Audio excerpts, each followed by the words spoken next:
শুরুতেই আমরা বলবো যে এখানে যে ছাদটা ঢালাই হচ্ছে এটা আমাদের 1200 থেকে 1250 স্কোয়ার ফিট, 2 তলা বা 3 তলা ফাউন্ডেশন। এটা 2 তলার ফাউন্ডেশন। এইরকম ফাউন্ডেশনের ছাদ আপনারা যদি ঢালাই করেন সেক্ষেত্রে আপনার একটি ছাদে কত টাকার মতো খরচ হতে পারে আমরা এস্টিমেট করে দিব। এখানে যে মালামালটা লাগবে সেটা আপনারা হিসাব করে নেবেন একটা দোকান থেকে বা আপনার কোনো মিস্ত্রি থেকে, যে আপনার দোকান থেকে হিসাবটা করে নিলে ভালো হয়, যেহেতু রডের বাজার ওঠানামা করে। এখানে ছাদে কিন্তু রডের সিস্টেমটাই বেশি খরচ হয়, মানে রডের টাকাটাই বেশি লাগে আর কি।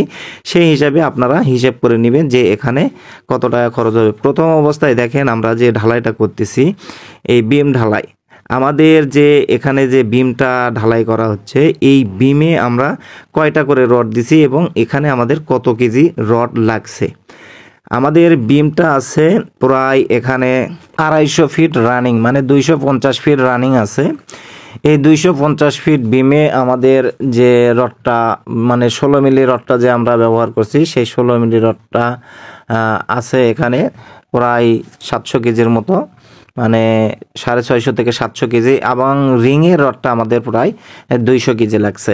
আর এখানে যে ছাদের রডটা দেওয়া হয়েছে এই রডটা কিন্তু আমরা দিছি প্রায় 11 ইঞ্চি পরপর এবং বাইন্ডারটা আমরা দিছি প্রায় 12 ইঞ্চি পরপর। সেক্ষেত্রে আমাদের এখানে রডটা লাগছে প্রায় 1200 কেজি। এখানে দুই সাইডে বেলগুনি থাকার কারণে রডটা বেশি লাগছে।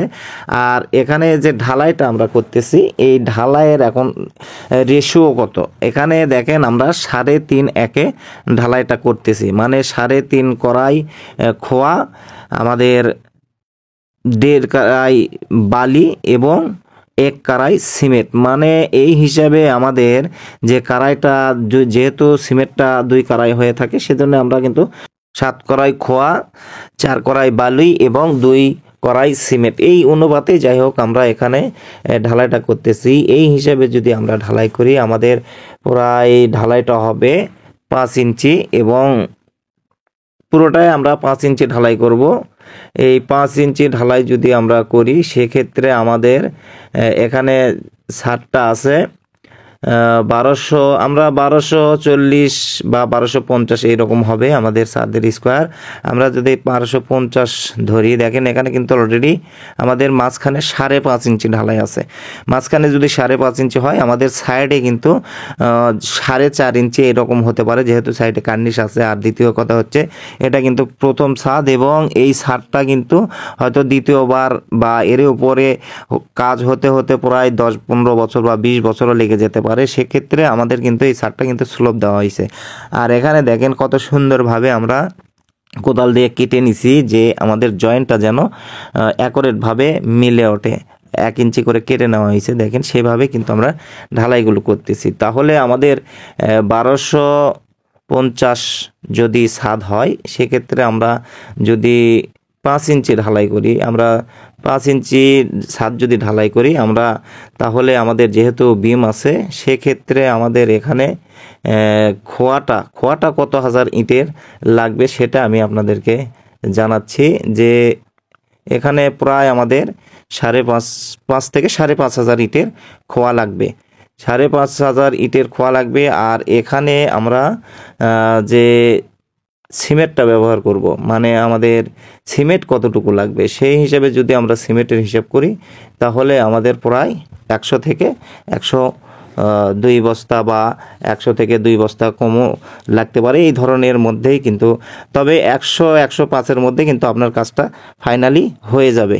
আর এখানে যে আমরা বালিটা ব্যবহার করব সেই বালিটা কিন্তু আমাদের 240 থেকে 50 সেফটি হলেই কিন্তু এনাফ হয়ে যাবে। যাই হোক 240-50 সেফটি লাগবে না, আমাদের 30-35 সেফটির মতো বালি লাগে, 230-35 সেফটির মতো। আপনি একটু বেশি রেখে দেবেন যাতে কোনোভাবে বালিটা যেন শর্ট না হয়। আর এইভাবেই যে আমরা ঢালাইটা করতেছি।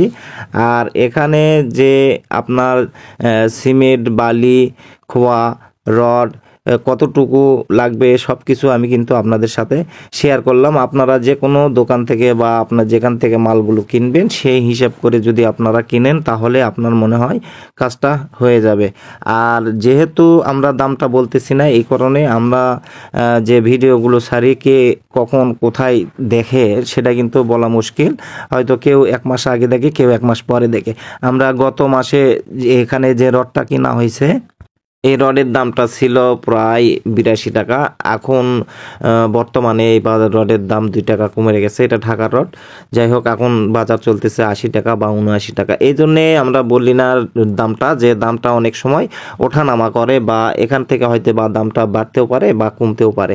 আর কাজগুলো আপনারা যে দেখলেন, এখানে যে কাজগুলো করলাম আমরা ভাইভেটর বা পাটা মারা বা আমাদের যে কাজটা ফিনিশিং করা আমরা কিভাবে করে নিছি, এইভাবে আপনারা দেখে শুনে কাজ যদি করে নেন, এখানে যখন ঢালাই করা হবে তখন অবশ্যই আপনারা একজন অভিজ্ঞ মিস্ত্রি রাখবেন। সেই মিস্ত্রি যেন কাজগুলো ভালোভাবে দেখে নিতে পারে যে কোথায় ভাইভেটার মারছে, কোথায় মারছে না, বা এরা যে কোনো ঢালাইয়ে আপনারা যে আমরা যেহেতু ঢালাইটা কন্ট্রাক্টে দিয়ে করে নেই, আমাদের শুধু মিস্ত্রি এখানে দাঁড়িয়ে থাকে, শুধু দেখে নেবে যে আমাদের কাজটা কীভাবে হচ্ছে, ভাইভেটার কোথায় মারছে কোথায় মারছে না, বা আমাদের ফিনিশিংটা কেমন হচ্ছে। আপনারা যদি এইভাবে কাজ করে নেন অবশ্যই একটা ভালো অভিজ্ঞ মিস্ত্রি আপনারা রেখে দেবেন। আর কাজটি কেমন হয়েছে অবশ্যই আপনারা কমেন্টে জানাবেন। এখানে রড, সিমেন্ট, বালি যে হিসাবটা আমরা দিছি সেটা আপনাদের কাছে কেমন হয়েছে, বা আপনাদের মনের মধ্যে কি সন্দেহ থাকলে আপনারা আমাদেরকে কমেন্ট করতে পারেন। আর ভিডিওটি ভালো লাগলে অবশ্যই বেশি বেশি শেয়ার করে দিবেন। এরকম নিত্য নতুন ভিডিও নিয়ে আমরা আপনাদের সাথে উপস্থিত হব।